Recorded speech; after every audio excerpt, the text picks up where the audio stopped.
represents I speak. Speaks with Queen Mother Dr. Chen. Live every first and third Thursday at 8 p.m. EST.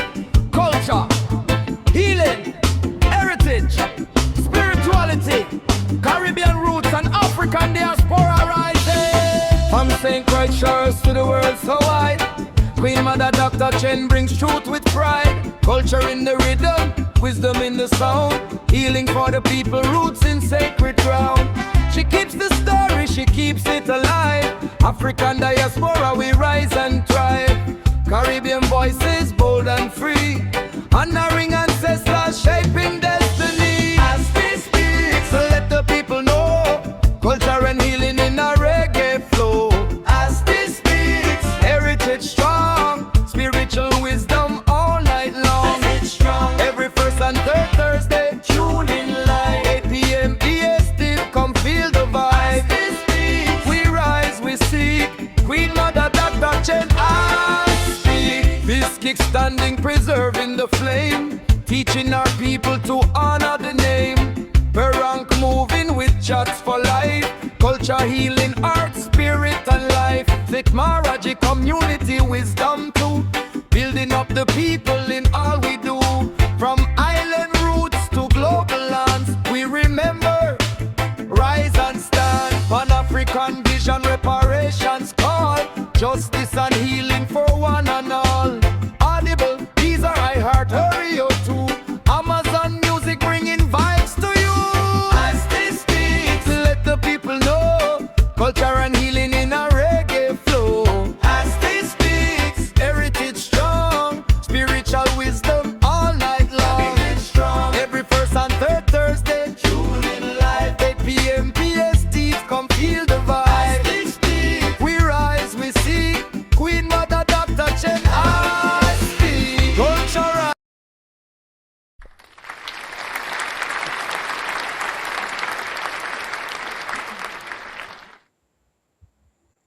Greetings, Hotep. It's been a moment, so I'd like to first and foremost ask everyone to just take a moment of reflection. I want to really give thanks and praise to the One Most High so that we may live each day daily for the One Most Divine and we may do it tomorrow just as we do it today.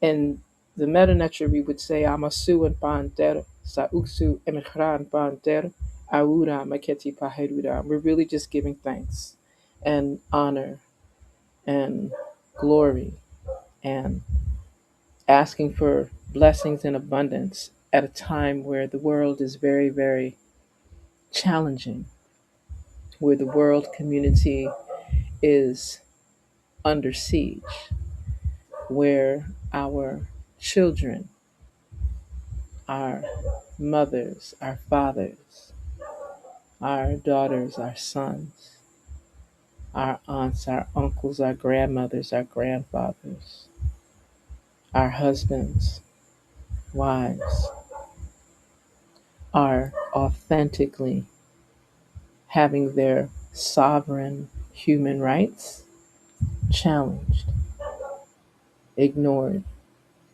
neglected. So I'm really grateful for being able to open, and I have to give a special shout out to our beloved sister, Queen Visionary Angela, for just having that vision and that word sound power to add musical openings like what you were just hearing in regards to Us Speaks, highlighting culture, healing, arts, technology, and spirituality through a lens of the house of life that we know as Per Ankh. And I just need for everyone to just take a really deep breath, like, and like hold it, hold that sacred space. And when you release, you're releasing all of the tension, anger, rage, so that your body can be enveloped and elevated with as much peace, as much balance and harmony to assist us in knowing what is the best action and the most corrective manner to handle these challenges? I start there because there has been so many things that have transpired from the month of May as we're moving through the month of June. And May had so many observances around mental health awareness here in the Virgin Islands. It was a time where the third week of the month of May is designated as Virgin Islands African Heritage Week. So it's usually between the 19th and the 25th of May every year. So it incorporates Malcolm X's birthday, it incorporates United Caribbean Association's anniversary on the 20th, it incorporates the observances of uplifting efforts to move the needle forward around African liberation, highlighting not only Africa Day, as the African Union has shifted what was originally known as African Liberation Day. When we're liberated, then we can just remove liberation. We're still in liberation quest mode. So May 25th, days leading up to May 25th, are all part of the African Liberation Day observances, which really envelope the entire month of May, amongst other international observances, international days. This year, the 25th, harmonized with Memorial Day, alongside the observances in the 48 contiguous US that spread throughout the region in the Americas. For some, there were highlights navigating around how do we move from that African liberation, uplifting engagement. There were a host of Pan African summits. This year was the 63rd African Liberation Day commemoration, specifically through the lens of the work and efforts of the Honorable Osagyefo Dr. Kwame Nkrumah, the first elected president of an independent Republic of Ghana. And we're going back into 1958, moving to 1963, and then what transpired after that time. And many of the themes were around Pan Africanism, the total liberation and unification of Africa under a scientific socialist government. That was the focus in the 50s and 60s. And now we know it's sovereign governance and all that comes with sovereign governance, which means that jurisprudence, law, justice should be sovereign and fair for our people. It means that our food security and sovereignty should be equitable and fair for our people.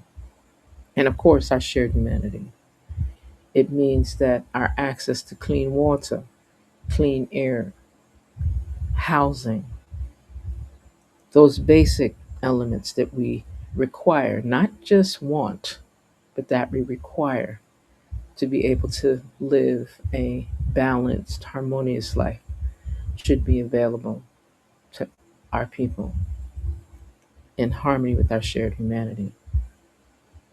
Entities that support racism, sexism, classism, terrorism, genocide, illegal incarceration, human trafficking, enslavement, and other crimes against humanity should be eradicated. So when we're highlighting these observances from May moving into June, which has its own iteration around a national, and it's interesting, if this was during the George Bush II administration, there was a charge, a call through organizations like the Institute of Caribbean Studies. And we have to give Dr. Claire Nelson her accolades for putting that particular initiative, along with her colleagues and supporters and other grassroots, academic, communitarian, humanitarian individuals and organizations highlighting the month of June as National Caribbean American Heritage Month. And it has actually spread throughout not just the 48 contiguous US, as it was originally established through presidential proclamations and declarations and resolutions that were supported by congressional representatives. But it has moved in the region and has been highlighted around the world in the context of supporting Caribbean heritage wherever it manifests, because Caribbean heritage is Caribbean civilization, which contributes to our shared humanity. And I'm pausing for a moment so that I can really remind our brothers and sisters that hmm, this is a time that really demands and commands peace and tranquility. However, not a peace and tranquility without action, not a peace and tranquility of being a doormat or so passive that no transformative change and improvement in the quality of life for each and every one of us is made, will manifest. Not just manifest, but balanced, harmonious in our manifestation. It gives me an opportunity to share tonight, as I have not been able to for, we've had technological issues on my side, right? We've had some communicative interference. There are energies that really do not desire for some of the truths that we speak of when we're referencing Ost Speaks. And for those that are not that familiar with Ost Speaks, or if this is your first time viewing and listening and engaging, I always encourage brothers and sisters that are seeing this live in the various platforms, whether it's YouTube or Facebook or any of the other multiple platforms that King and Queens of the airwaves makes possible. Ask questions, share your reflections. This is more of a sharing of information, but information that is guided and grounded in actionable deliverables. That's a real serious hashtag. Share that hashtag, actionable deliverables. We have reached a plateau, a space. Maybe I'm moving from plateau to an entire realm where our unity in our community is essential. Our ability to share and show and live respectfully among one another is essential and urgent. One of the things, and I'm pulling this one because I know that if I try to put it on the screen, it's not going to show up. But I just would like to highlight one of the themes shared in East Africa for African Liberation Month and featured during African Liberation Day on May 25th. Pan African Unity in Action, the call for a greater collective future focused at fostering economic interaction, sustainable development, and collective peace and security. I think I'm going to read that one more time so that persons can know what is in the mindset of our global African brothers and sisters who are sharing a multiplicity of ideas, a multiplicity of actions, educational initiatives and programs, curricula, assessment tools, evaluation, research, development, economic drivers, focusing on the various businesses that not only do they exist, maybe you and I may not know about them, but when we come together and share, brothers and sisters are coming with business plans, sustainability studies, feasibility reports that are very detailed on what types of resources are needed and essential to trigger sustainable transformative growth in our communities that essentially minimize the criminality issue, the violence issues, what people keep referring to as gun violence, gang violence, awareness, etc. But what are the things, what are the tools, what are the resources that our brothers and sisters are asking for?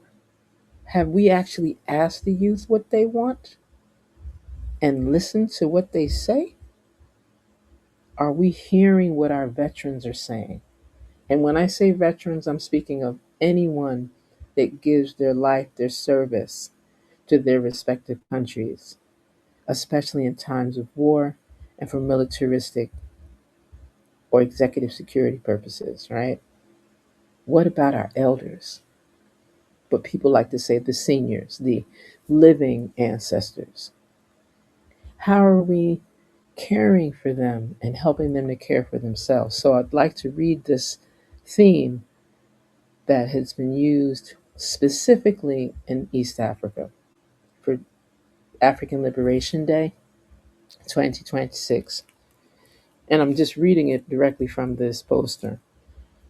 Pan African Unity in Action, the call for a greater collective future focused at fostering economic interaction, sustainable development, collective peace, and security.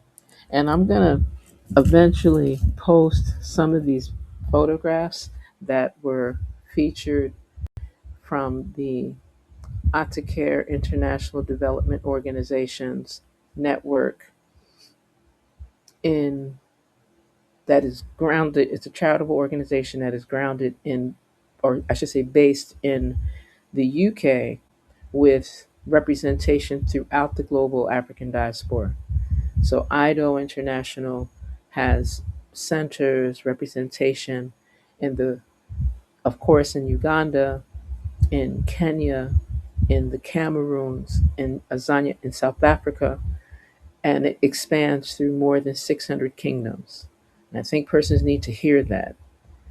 And in addition to that, alongside what has grown out and within and through IDO is the Global African Diaspora Kingdom, with representation throughout Africa and the continent, in addition to Eurasia, in addition to Canada and the 48 contiguous US, the Caribbean is a very serious stronghold, as well as Central America and representation coming into from South America as well. And I think it's important to know that this collective peace and security, this sustainable development and economic drive or focus is essential to the Pan African movement, realm, civilization building, and other actionable deliverables that are linked therein.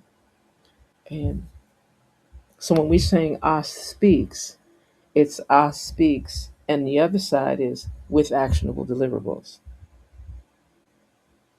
Us speaks is not just for us to converse or discuss or just talk. It's really grounded on what areas in your community or the communities that you serve or are a part of, where you are affecting some degree of change or establishing institutions, irrespective of their size, that are transformative for the communities that you serve. Where do you volunteer? And maybe volunteer isn't the right term because volunteerism has become an issue where persons always want to get paid for everything that they do. So let's look at it as a reciprocal investment. I like them as RIs, a reciprocal investment. What is it that you give and offer in your respective community that has value, has worth, and supports a need? in your respective community, and how is that exchanged? That way, no one will feel used. No one should feel that they're just giving, giving, giving, giving, giving, giving, giving, giving, and it's not reciprocated. How do you engage in reciprocal investments? Because that term volunteer has come to mean so many different things that do not always meet with making persons feel fulfilled or feel that it's an equitable exchange. And granted, there are going to be times where you may give more than what you think you receive, when in actuality, you are actually receiving more than you think that you're giving. And I'm not going to belabor that point.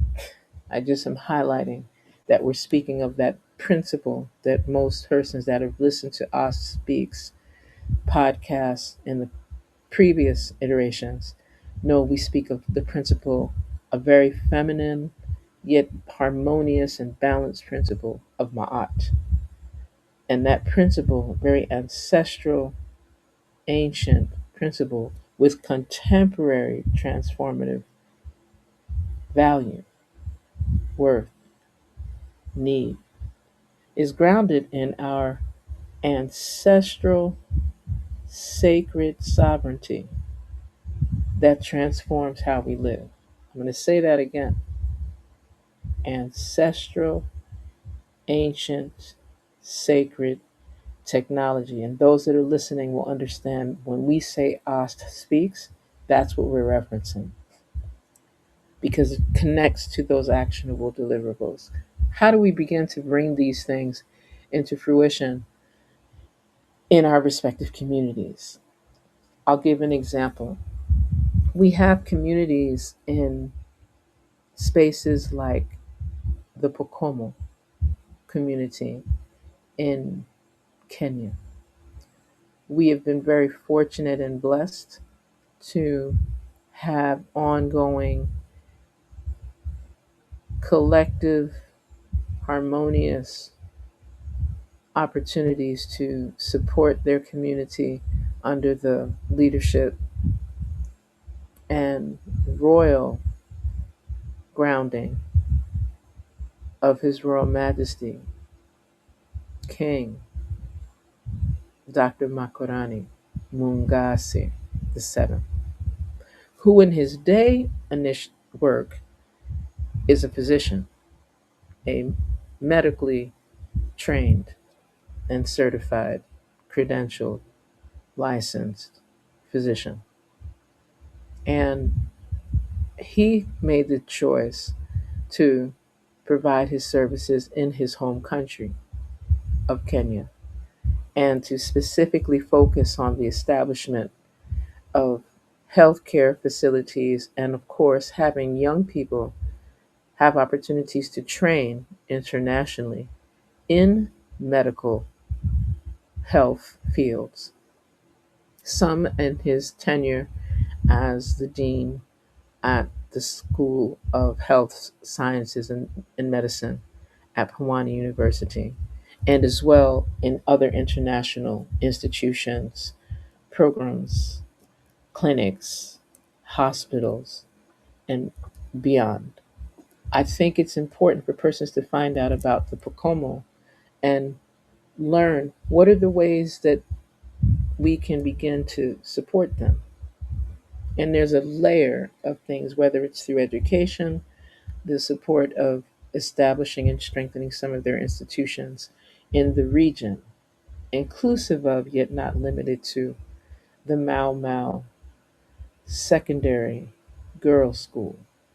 And I'm going to pause there for a minute because persons like Mau, and I want us to go not just Mau Mau, the revolutionary entities that helped with the liberation, notice where we're going, and the sovereign restoration of the people of Kenya. But the fact that there is still an institution called the Mau Mau Secondary Girls' School, and that they are doing great educational training, and educational and providing educational opportunities for these young women, regardless of the limitations in resource. Therefore, when persons like myself are in these spaces alongside my colleagues and comrades and royals in IDO International, GADK, and other organizations, one person can do great things, but together we can rebuild civilization, nations, community, and society. When I'm asking, what are you doing in your community? And again, this is something that goes for all of us. There's brothers and sisters that are doing work in Africa, brothers and sisters that are building communities, literally building housing, residential communities in schools and churches and mosques and temples and clinics and maternity wings for hospitals and providing solar power sources, water pump systems, inverters, some solar, some requiring fuel, but because of the limitations with even fuel, as we know this is affecting the earth, persons are moving towards other sources of power to be able to maintain utilities and to ensure that clean water, something is what may appear simple to our brothers and sisters in the West, but in other parts of the world, just having access to clean water, making sure the air is clean, making sure that our brothers and sisters that are being subjected to excessive flooding or excessive drought or other climate change environmental challenges can live and thrive. When we speak of OST Speaks and we speak of building a new legacy, that is what we're speaking to. When you hear us speaking about Pan Africanism, when we speak about restitution, repatriation, reparatory justice, reparations, sovereignty, human rights, these are elements that have their own thread, yes. There is a tapestry that harmonizes, reciprocates, unifies, transforms, and strengthens each and every one of us. And that's part of what I realize, that we together are destined and are to be authentically, respectfully, and with integrity moving towards doing together. Here on this side of the Atlantic, there are so many issues that have transpired. We have persons creating anarchy and instability. Not that there wasn't instability before, however, it's become excessive, as has been manifested, impacting more heavily in the 48 contiguous US, and it literally ripples around the planet. While persons are up in arms, as we should be collectively, on injustice in legal systems and justice that is put out for brothers and sisters of African ancestry for self defense, in contrast to the Eurasian cousins. When it's self defense, they're let free. With an African, it's seen as an act of terror, and they are incarcerated quite excessively. I don't have to say names. I'm going to leave that to the wider circle because the list is long. We have our own brothers and sisters, and I'm going to bring this right into where I sit in the paradise that America claims it has established in the Caribbean, in a colony that has been in this colonial space since 1916 by treaty and since 1917 by a transfer and purchase of $25 million in gold, the most expensive real estate per acre in the history of properties purchased by the US government. This little small area, geographically at the center between the 48 contiguous Central and South America and the wider Caribbean, that is legally known as the Virgin Islands of the United States. But for tourist reasons, they'd like to just say US. False. And then Virgin Islands second. But according to the legal documents in the treaty that have not been revoked, it is the Virgin Islands of the United States. So many of us in this region say Virgin Islands, us, just so people get it. In this space, we have reached in the middle of the month of June to 19 homicides, which is large for a place that has an island that is 84 square miles, St. Croix, 32 square miles, St. Thomas, 20 square miles, St. John, and 2 square miles, Water Island. And while the focus right now was on an election that is really challenging the electorate, because certain civics and political awareness and political education on this process has been weaning and intentionally delayed to create a type of a confusion or haze, even around the people, we the people, making the best and most effective choices. This should sound familiar. So, whether you call it gerrymandering or gentrification or repopulation or a form of terrorism that impacts the mind to the point that we think that nothing is out of order. And those that speak of things being out of order are usually ostracized, threatened, isolated, or disappeared.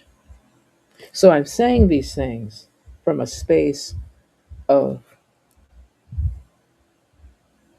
actionable deliverables that we can do together so that what's happening in the 48 contiguous US, we can support and offer a collective hand of strength.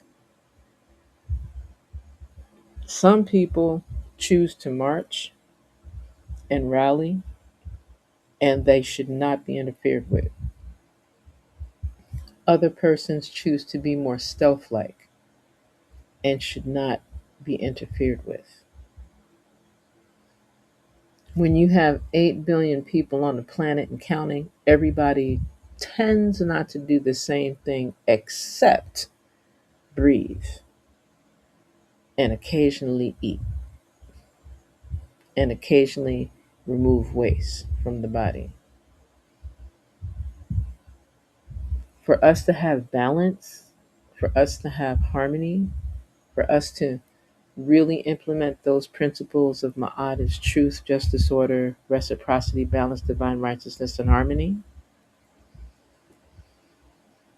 we're going to need to come back to what will allow us to foster a spiritual transformation that will positively and with long term sustainable impact restructure our economies, our social systems, our political systems, our educational systems, our environmental systems. And again, notice what I started with: spiritual sustainable transformation. How do we do that? Because some of our brothers and sisters are so busy having to mourn their children and their family members, and there are no rules of engagement. So I'm going to pause for a minute so that we go into a high side. I was having this conversation with one of my colleagues, and here there's been like a back forth. It's like a ping pong, not even tennis. It's not that long. It's like ping, ping, ping, ping. This youth is shot in broad daylight at a basketball court in the middle of the community. Nobody sees anything. Nobody winds up. And we recognize and understand the fear. And we understand and recognize the lack of trust in the police and persons in authority who are usually related to the people that are doing these particular victimization crime issues. It's not always just someone outside, or it's people that people know. And again, remember, our community is small here. And then next day, a couple days pass, someone that they suspected that had something to do with that, they get shut down. Persons creating certain contention in the community in front of their home, again, before the sun goes down, shot in front of everybody. No, some people wear masks, some don't. So of course, people are stunned, are frozen. And so this is a call out to the women, because just like our brothers will feel it in their heart, in their gut, in their soul, because it's their young brethren or their daughters, their mothers, their aunties, their sons, that they now have to shift from them being in the living to them preparing to celebrate their life.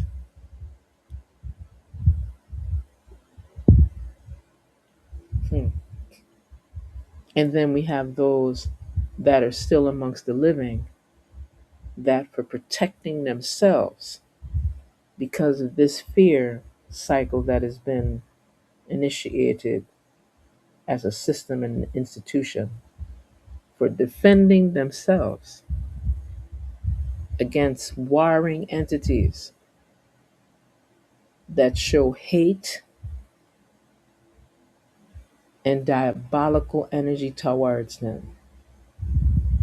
And because they didn't lay down and just take slap up and beat down and threat,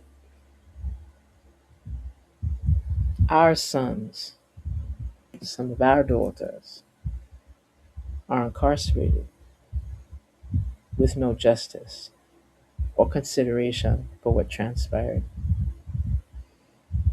So I paused there because, again, this can be heavy. Not everyone is ready to have these types of informative sharings.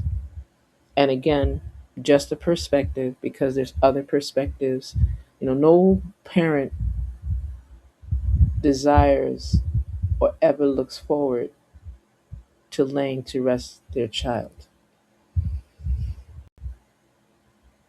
And the number of funerals that I have officiated in that capacity, like doing officiating a celebration of life for an old person, is a joy, because you get to talk about their life lived and their accomplishments and the challenges they endured and their commitment to the Creator and what they did in the community. You have time to have a eulogy.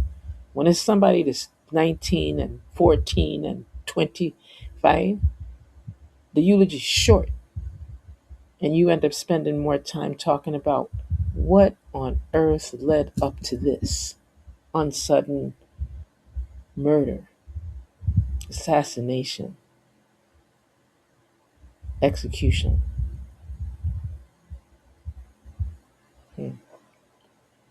So sometimes when we're having these types of conversations. And all of our communities have them. You've got the gun violence awareness and the gang violence awareness commissions and organizations and faith-based groups that will gather, and we have vigils, and we have the T-shirt with the person that has been murdered on the shirt and boutonniere. And after all of the celebration of life and the beautiful send-off and the recognition of the life lost prematurely, that after wake part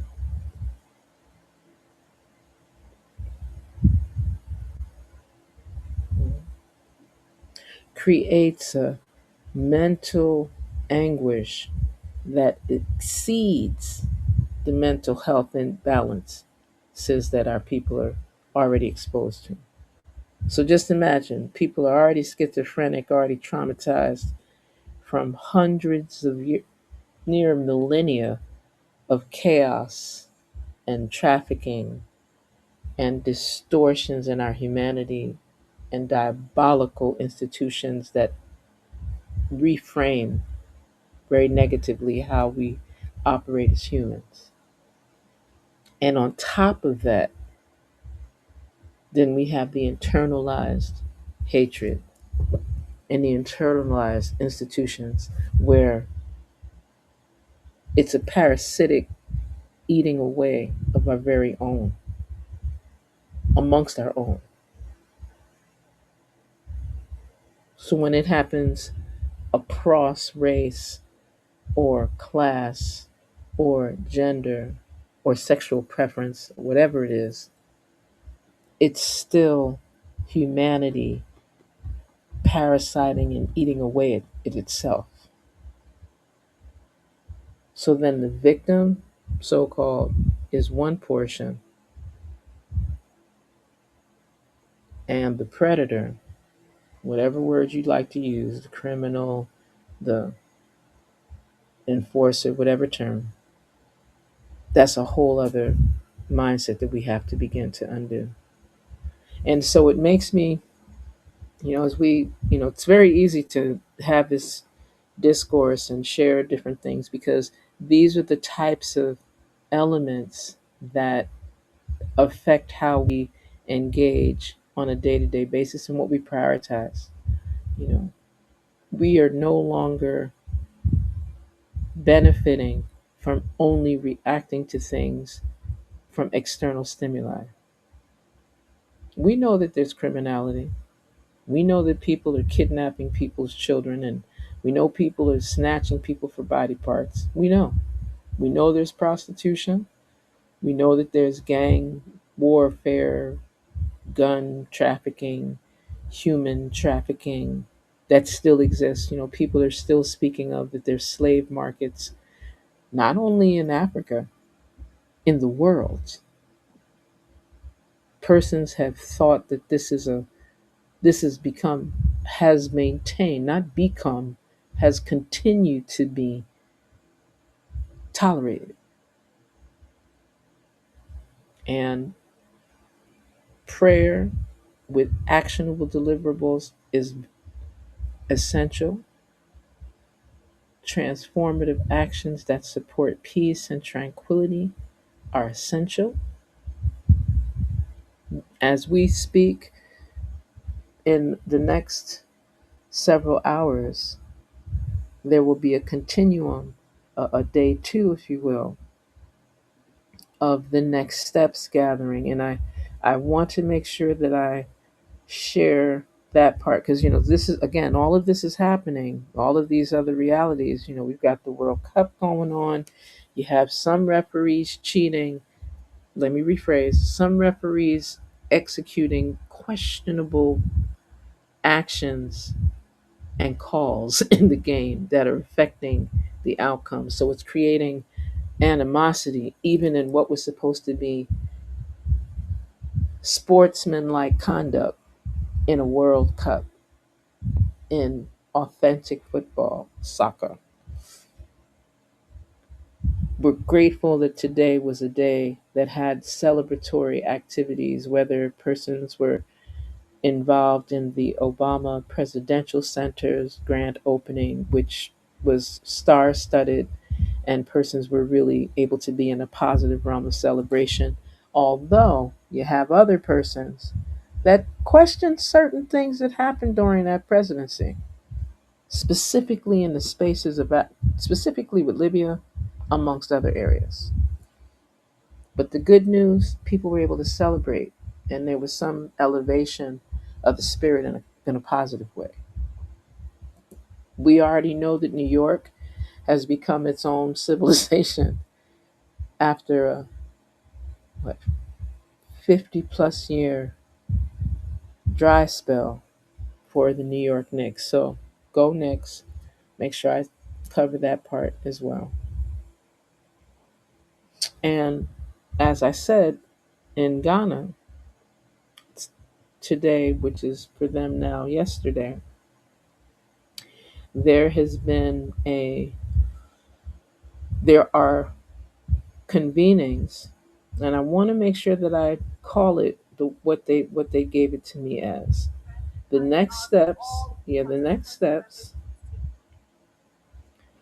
is a convening a high level consultative conference on the next steps to the landmark United Nations resolution A Res 8T, make sure I get it right, 250. You can go online and look for it. Declaring, notice the language that's used, declaring the trafficking of enslaved Africans and racialized chattel enslavement of Africans as the gravest crime against humanity. I'm going to read that one more time because this is what's going on while we're having these reality shifts in our respective home spaces, places of residence, places where we recreate, worship, and live. Okay? This is a conference being hosted in Ghana on the invitation of His Excellency President John Mahama of the Republic of Ghana, alongside partnerships with CARICOM, the Caribbean community, and their heads of state. Many of the heads of state are there, inclusive of Her Excellency Prime Minister Mia Amor Motley of Barbados, along with a wide delegation and with representation from some of the finest upright minds and practitioners and activists and grassroots organizers and academicians and community as well as intellectual scholars, and then some ambassadors, etc., and royals from the Caribbean, Central and South America, the 48 contiguous US and Canada, Eurasia, Africa, the world are present. So I just need for persons to be on top of this. So I'm going to say it again. This next step conference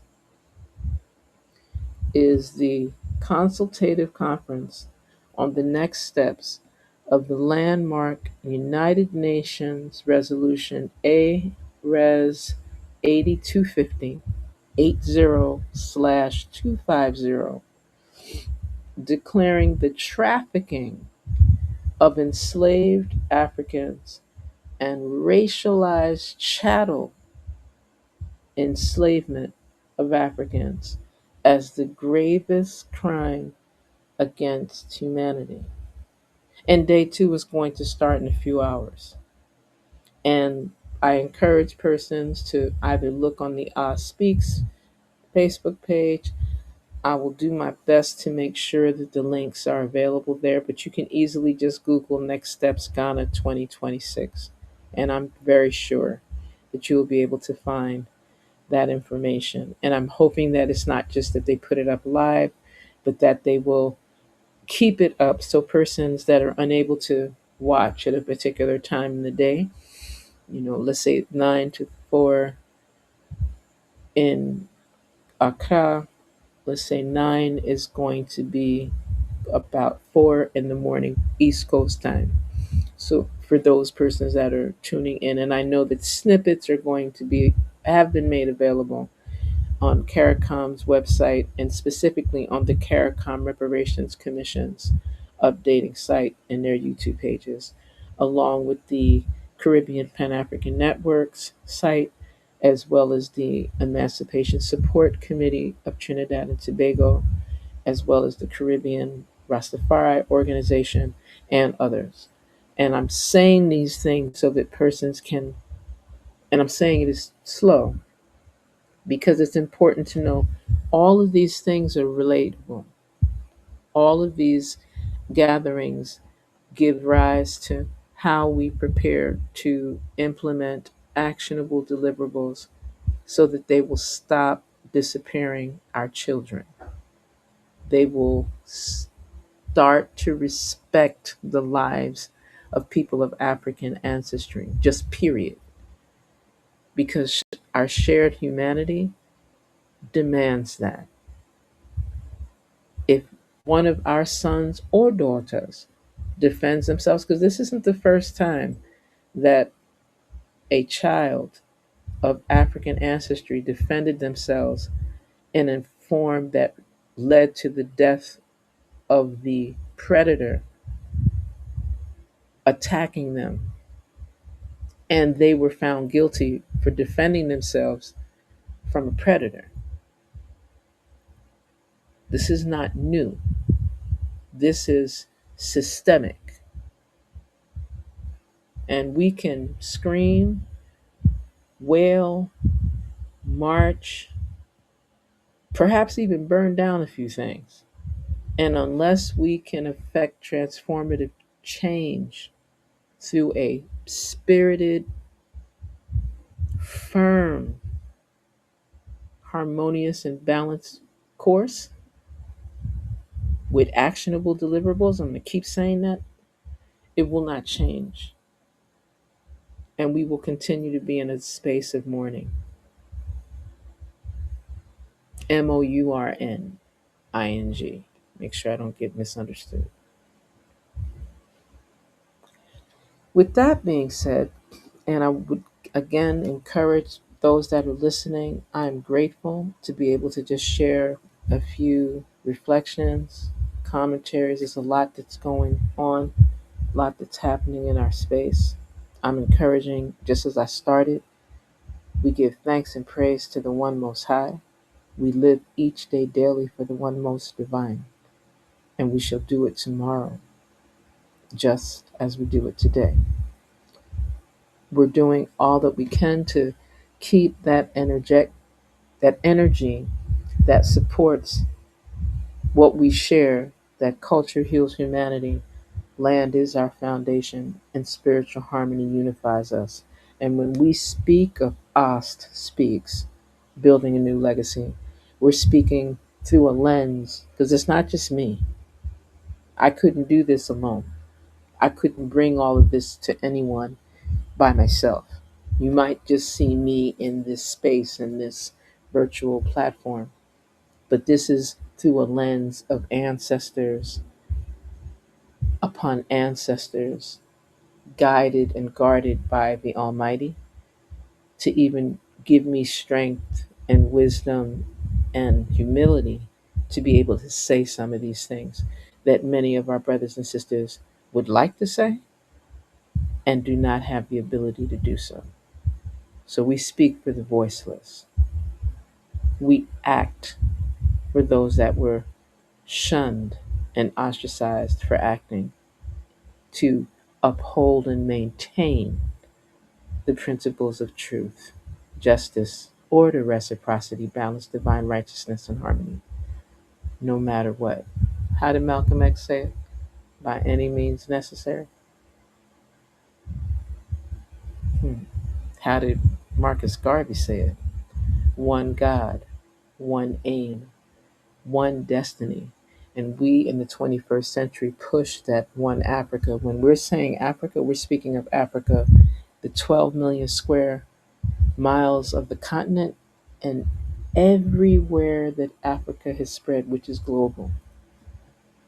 Wherever we go, we bring that same ancestral, ancient, sacred, sovereign tradition. You see the letters? Can you hear them? So when we say I speaks and I give thanks, again, the first and third Thursday of each month here with the kings and queens of the airwaves, I'm grateful to the team for the support and the energy.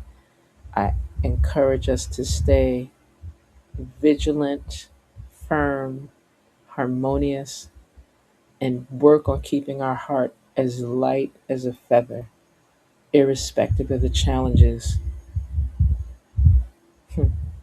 that are affecting all of us. Let's look at one another and treat one another with grace and take some deep breaths and hold sacred space for everyone.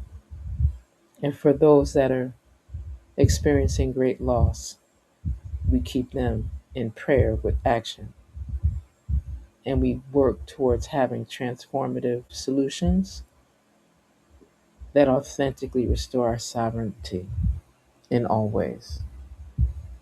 Again, as we start in peace, we move forward and close tonight's broadcast with the breath of life and respecting our houses of life. Again, thank you for listening and tuning in with Queen Mother, Dr. ChenziRa, here on Speaks, building a new legacy and honoring our house of life internally, externally, and with the guidance of the Almighty. Zuawenter. We'll speak again soon. Blessings. Hotel. Culture rising, culture rising.